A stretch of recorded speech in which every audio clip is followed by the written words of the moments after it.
எங்க வீட்லயே நிறைய ஓட்டு இருக்கானா எல்லாம் விஜய்க்கு தான் போடலான்னுக்கிறோம். கண்டிப்பா இளைஞருங்க ஓட்டு நிறைய இருக்குங்க அவருக்கு. எல்லாமே பண்ணணும். ஃபர்ஸ்ட் பாலியல் தொல்லை ஒழிக்கணும். எனக்கு தெரிஞ்சு அது மட்டும்தான். யாருக்கு ஓட் போட போறீங்க?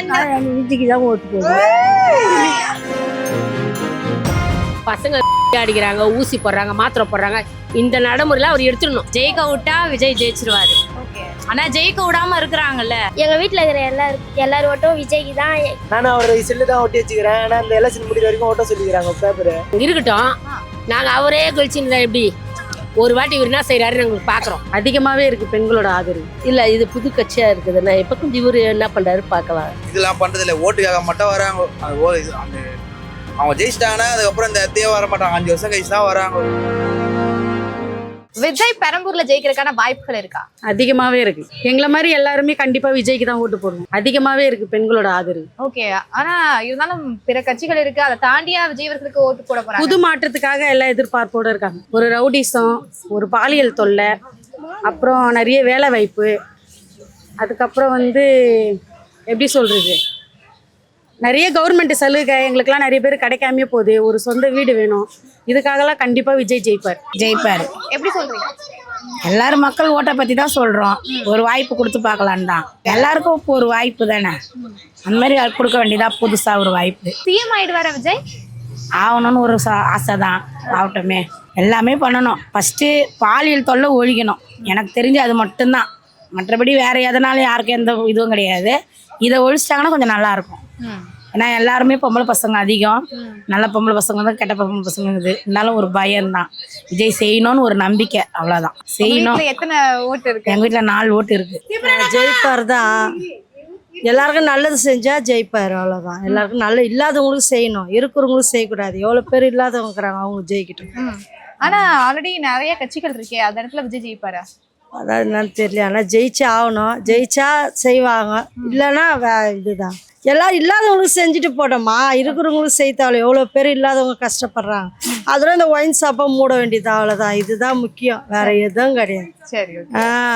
ஏன்னா அதான் எவ்வளோ பேர் குடிச்சிட்டு எவ்வளோ பேர் குடும்பம் அழியுது. அது இல்லாத இருந்தா கரெக்டாக இருக்கும்ல. அதை ஃபர்ஸ்ட் மூடிட்டாருன்னா அவருக்கு சந்தோஷம்தான். சரி, அவ்வளோதான். அவருக்கு எல்லாருமே ஓட்டு போடுவாங்க. அதை மூடிட்டா போடுவாங்க, அவ்வளோதான். யாருக்கு ஓட் போட போறீங்க? எங்கள் விஜய்க்கு தான் ஓட்டு போடுவோம். ஓகே, இப்போதைக்கு டிவிக்கு தாங்க. இங்கெல்லாம் யாரும் சரியெல்லாம் பார்க்க மாட்டாங்க. அவங்க வராங்க, அவங்க பாட்டு அவங்க விஷயத்தை அவங்க போயிடுறாங்க. அவங்க வெள்ளம் வந்தா கூட யாரும் இதெல்லாம் பண்றது இல்லை, ஓட்டுக்காக மட்டும் வராங்க. அந்த அவங்க ஜெயிச்சிட்டாங்கன்னா அதுக்கப்புறம் இந்த இடத்தையே வர மாட்டாங்க. 5 வருஷம் கழிச்சு தான் வராங்க. மிச்சபடி ஒண்ணுமே இல்லை. இப்போதைக்கு எல்லாரும் டிவிக்கு தாங்க. நானே டிவிக்கு தாங்க. சிஎம் ஆயிடுவாரா விஜய்? கன்ஃபார்ம்க்கா, 99%க்கா. இருக்கட்டும், நாங்க அவரே கழிச்சுன்னு எப்படி ஒரு வாட்டி இவர் என்ன செய்யறாருன்னு எங்களுக்கு பாக்குறோம். போட்டு பார்ப்போம். ஓகே, எத்தனை ஓட்டுகள் உங்க சைடுல இருந்து? எங்க சைடுல எங்க மருமகளுங்களுக்கு ஒரு 2-3 பேர் இருக்கிறாங்க. மருமாவை 2 பேர், புள்ள பொண்ணு, மருமாவன், எங்க அம்மா, எங்க தம்பி, நாங்க எல்லாம் ஒரு 10 ஓட்டு இருக்குது எங்களுக்கு இந்த ஏரியால. அந்த வீடு தான் மேல இருக்கிறாங்க. அவர் என்ன செய்யறாருன்னு பார்ப்போம். அவர் எதுவும் செய்யலாம், அவருக்கு அடுத்த வாட்டி போட மாட்டோம். சரி, ஓகே. அவர் எங்களுக்கு நன்மை செய்யறாரா, இந்த பசங்களை திருந்த வைக்கணும். அவரு என்ன பண்ணணும்னு நினைக்கிறீங்க? பசங்க அடிக்கிறாங்க, ஊசி போடுறாங்க, மாத்திரை போடுறாங்க. இந்த நடைமுறையில அவர் எடுத்துடணும். எடுத்துட்டாருன்னா அவர் நல்லா இருப்பாரு, அவர் கெளிப்பாரு. பாட்டி அடுத்த தலைமுறையா அவர் வந்துக்கிட்டே இருப்பாரு. ஓகே, நாங்க அவருக்கு தான் போடுவோம். கலைஞருக்கு இந்த வாட்டி இவருக்கு போடுவோம்னு போடுறோம். ஒரு வாட்டி சினிமா நடிச்சுனே இருந்தாரு அவரு. இப்போ அரசியல் வந்து என்ன செய்யறாருன்னு பாக்கலாம்னு போடுறோம். சரி, ஓகே. அரசியலை பத்தி தெரியாது இல்ல அவருக்கு. அவருக்கு இந்த வாட்டி கொடுத்து பார்ப்போம் என்ன செய்யறாருன்னு. விஜய் தான் வருவாரு. சிஎம் ஆகலாம், விட்டாங்கன்னா ஆயிடுவாரு. ஓட்டு ஆனா நிறைய பேர் ரசிகருங்க உண்டு. ரசிகருங்களே நிறைய பேர் போடுவாங்க விஜய்க்குன்ட்டு. ஜெயிக்க விட்டா விஜய் ஜெயிச்சிருவாரு. ஆனா ஜெயிக்க விடாம இருக்கிறாங்கல்ல. என்ன பண்றாங்க ஜெயிக்க விடாம? டிஎம்கே வருஷமா இருக்கு. அவங்க அப்பா, புள்ள, அவங்க பையன், அவங்க ஜெயிக்க விட்டாருன்னா ஜெயிச்சிருவாரு விஜய். அவர் தான் வரணும்னு ஆசை. இல்லப்பா, அவர் பார்க்கறதுக்கு ரொம்ப கூட்டமா இருந்தது, போக முடியல. ஆனா குழந்தைய வச்சிருந்தனால போக முடியல. சரி, ஓகே. நீங்க நீங்க மட்டுமா இல்ல வீட்ல எத்தனை பேர் விஜய்க்காக வாக்களிக்கிறீங்க? எங்க வீடு ஃபுல்லாவே விஜய் ஃபேன் தான். ஓகே. அவங்க யாருக்காவது போட்டா கூட விஜய்க்கு தான் போடணும்னு சொல்லி வச்சிருக்கோம். சரி. எங்கள் வீட்டில் இருக்கிற எல்லார் ஓட்டும் விஜய்க்கு தான். விஜய் தான் சிஎம்மாக உட்காரணும்னு எல்லாம் நினைக்கிறாங்க. விஜய் தான் வரணும்னு எல்லாரும் நினைக்கிறாங்க. விஜய் தான் வரப்போறாரு ஆட்சிக்கு. ஓகே. விஜய் தவிர யாரும் இல்லை. சிஎம்மாக அவரே உட்காரணுன்னா எப்படி உட்கார முடியும்? விஜய் வரணும். அவர் புதுசாக வந்துக்கிறாருல, ஒரு வாய்ப்பு கொடுத்து பார்ப்போம் ஒரு கோர்ஸ். அதனால எங்கள் வீட்டில் இருக்கிற 21 இதுவும் விஜய்க்கு தான் ஓட்டு. ஓகே. ஆவா இருக்கா கண்டிப்பா. இந்த ஒரு வாட்டி வாய்ப்பு கொடுத்தா எத்தனை பேர் வந்து ஏமாற்றி தான் போறானுங்க. இவரை சின்ன வயசு தான் கொடுத்து பார்க்கலாம் ஒரு வாய்ப்பு இந்த வருஷம். நானும் அவரோட செல்லு தான் ஒட்டி வச்சுக்கிறேன். ஆனால் இந்த எலெக்ஷன் முடிகிற வரைக்கும் ஓட்ட சொல்லிக்கிறாங்க பேப்பரு, ஒட்டி வச்சுக்கிறேன். இல்லைனா பிச்சுட்டுனா ஃபுல்லாக விஜய் செல்லு தான் இருக்கும். வண்டி ஃபுல்லாக விஜய் கட்சி கொடி தான் இருக்கும். ஒரு வாய்ப்பு கொடுத்து பார்க்கலாம். ஆனா அவருக்கு நெருக்கடிகள் வருதுன்னு சொல்றாங்களே. பண்ணுறவங்க எவ்வளோ பேர் 1000 இது பண்ணுவாங்க, ஏமாற்றுவாங்க, எல்லாம் ஊழல் பண்ணுறது தான் வராங்க. இவர் என்ன பண்ணுறது? ஒரு சான்ஸ் கொடுத்து பார்க்கலாம். கரூரில் எவ்வளோ இது நடந்தது, எல்லாம் இவர் மேலே பண்ணாங்க. இப்போ கூட வந்தாரு, ஆனால் அவ்வளோ ஜனம், ஆனால் சிம்பிளாக முடிஞ்சிச்சு. வந்தாரு, எந்த இதுவும் இல்லாமல் போயிட்டாப்புல.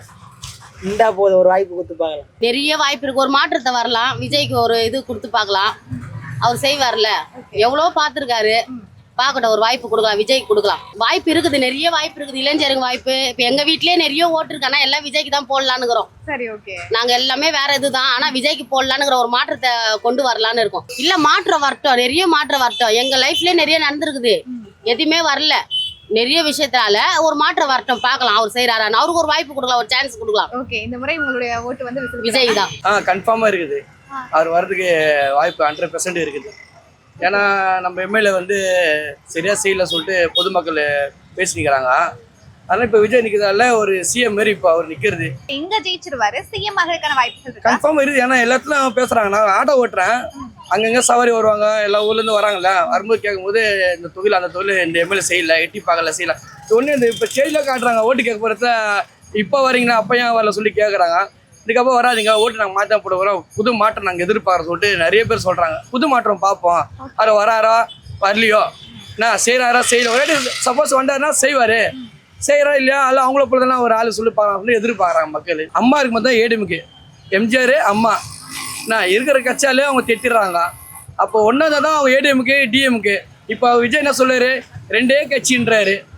அப்போ ஏடிஎம் எங்கே போயிடுச்சு? நீங்கள் ஒற்றுமை இல்லாத 2 கட்சி. இப்போ இதுக்கு தான் வரேன். இப்போ சப்போஸ் விஜய் வந்தாலும் எதிர்கட்சி உட்காந்தாலும் அடுத்தது வரேன் டிவிக்கே டிஎம்கே.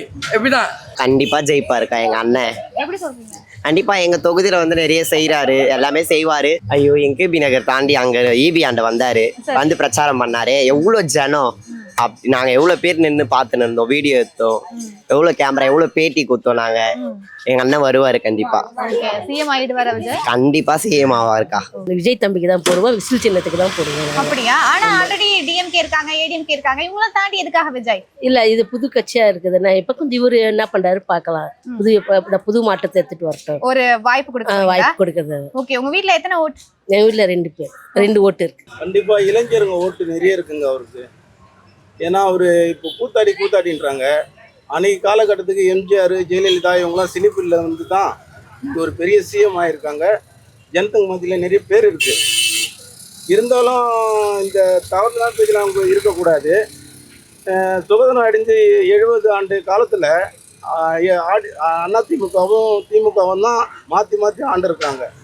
அதனால் இருக்கிற ஜனங்க அந்த ஜனங்க அப்படி தான் இருக்கிறாங்க. இன்னொரு முன்னேற்றமே கிடையாது. மேலே இருக்காங்க, கீழே தான் இருக்கிறாங்க. இருந்தாலும் இப்போ இருக்கிற நாலேஜுக்கு இளைஞர் பசங்களுக்கு அரசியல் தெரியணும், சமூக மாற்றம் வரணும். அந்த பசங்க அரசியல் கற்றுங்கன்னா தான் நாளைக்கு அரசியலை பற்றி பழைய தலைவருங்க வரலாறு சொல்லக்கூடிய ஒரு மேடை பேச்சாளராக வருவாங்க. இருக்கிற நடுத்தர மக்களுக்கு ஒரு நல்லது நடக்கும். இளைஞர்கள் மெயினாக வரணும். அவங்க ஓட்டு கரெக்டாக கணிப்பாக யாருக்கு நல்லவங்களுக்கு போதோ அந்த ஆட்சி நல்ல மாதிரியே அமையும். இருக்கு. எந்த அளவுக்கு? நிறைய இன்னும் இந்த வருஷம் மாற்றம்னு ஒன்று இருக்கு, மாறணும்னு நினச்சி பார்க்குறோம். இந்த எல்லாமே போன வருஷம் அதுக்கு முந்தின வருஷம்லாம் ஒரு ஸ்டாலின் தான் இருந்தார்.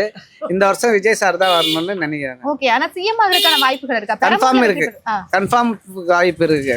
ஆட்சி மாற்றம்னு ஒன்று வரணும், அது ஆட்சி மாற்றம்னு ஒன்று வரணும். ஓகே, விஜய் ஓட்டுக்கு தான் என் ஓட்டும், விஜய் தான். வாய்ப்பு இல்லை. என்ன சொல்றீங்க?